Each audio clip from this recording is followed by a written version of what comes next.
စစ်မှုထမ်းစုဆောင်းခြင်းနဲ့ပတ်သက်ပြီးတော့ဥပဒေနဲ့မညီညွတ်တဲ့အောက်ခြေမှာဆောင်ရွက်နေတဲ့အနေအထားတွေကျွန်တော်တို့တွေ့ရတယ်။ငွေကြေးတွေနဲ့ဖြည့်ရှင်းတဲ့ကိစ္စရပ်တွေနောက်တစ်ခါလူစားလေးတဲ့ကိစ္စရပ်တွေပေါ့။ဒါတွေဟာကျွန်တော်လက်မခံနိုင်တဲ့ကိစ္စရပ်တွေဖြစ်ပါတယ်။ဥပဒေနဲ့လည်းမညီညွတ်ဘူး။ဒီလိုဖြစ်တဲ့အတွက်တက်မတော်နဲ့နိုင်ငံတော်မှာပုံကြီးကြဆင်းတာပေါ့ဗျာ။တကယ်တော့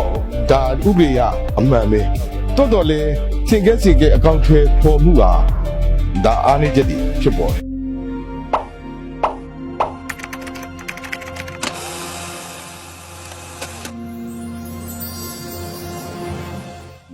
ပြည်သူ့လွှတ်တော်ကိုယ်စားလှယ်တယောက်အနေနဲ့ထပ်မံပြီးတော့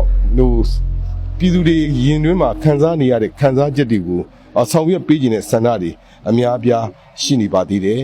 အဲ့ဒါဘာလဲဆိုတော့ဒီနေ့စစ်မှုထမ်းနဲ့ပတ်သက်တဲ့ကိစ္စပေါ့နော်စစ်မှုထမ်းစုဆောင်းခြင်းနဲ့ပတ်သက်ပြီးတော့ဥပဒေနဲ့မညီညွတ်တဲ့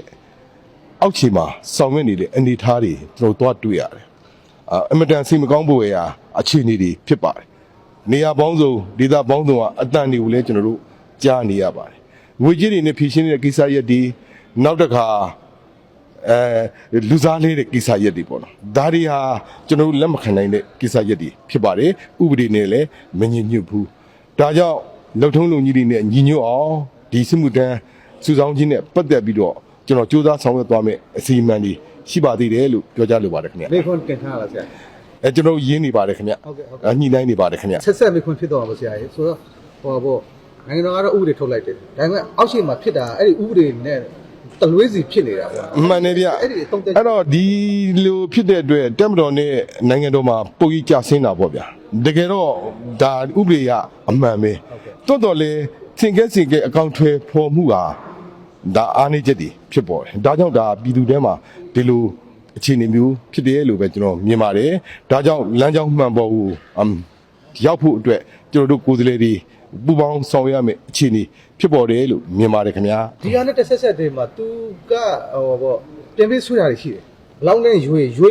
တော့ရမယ်မရွေးရင်တော့နောက်နေ့ကျရင်ဘေးကိုပို့မယ်ညာကိုပို့မယ်ဆိုတဲ့ဟာမျိုးတွေကျွန်တော်တို့ဒီမြေပြင်မှာအဲ့ဒီမျိုးကြားရတဲ့ဟာတဒန်း၄၅6တက်မကအောင်ဖြစ်နေတယ်အဲ့ဒီဟာမျိုးတွေရောဆရာအဲ့တော့ကျွန်တော်တို့ကတော့နေမီဒေတာအသီးသီးကိုရောက်နေတဲ့အတွက်အတန်ပေါင်းစုံဖြစ်ရပေါင်းစုံကိုကြားထားတဲ့သူတွေဖြစ်ပြီ